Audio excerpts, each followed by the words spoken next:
Welcome to the Dog Trainers Podcast, a podcast created by dog trainers, for dog trainers, or anyone who's ever fallen in love with man's best friend. I guess my fun thing with dog training as I kind of grew and developed into this, to where we are now is I've always really enjoyed the human element of it, and really getting people on board. I've always found that I'm just kind of, I've had like a knack for it. And so that's always my favorite part. When somebody has this misunderstanding with the dog, it's kind of this like weird push and pull of like, not pressuring them like in a negative sense, but sort of lighting a little fire under them to be like, hey, look, your dog can get better. And the thing is, there's all these reasons why your dog most likely wasn't abused, but I understand where you're coming from. I'm not coming after you. It's a totally normal. In fact, it's a very sweet thing of you. You're a good owner. You care about your dog. You're looking after them emotionally, and you're considering training, which I get it. It's not cheap. It takes time. It costs money, but you care about the dog. So you're on the right track.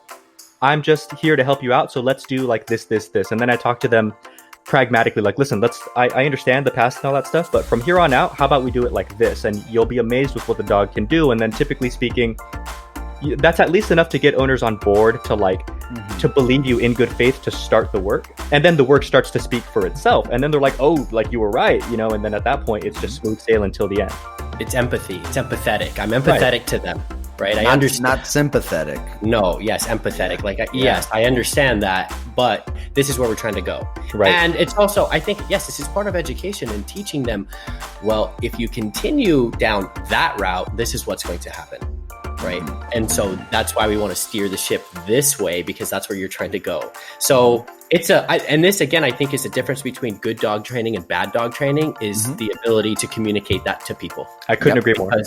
Without that, I mean, just in general, look, yes, we work with dogs, but this is a human service-based business. With human, we have nothing. Right.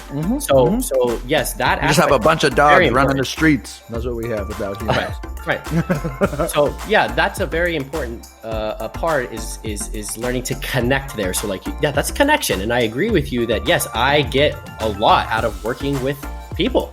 Yeah, and that's nice. It's an enjoyable part of doing this, of working with dogs, of training dogs. And yes, 50% of it is your dog and 50% of it is the owner.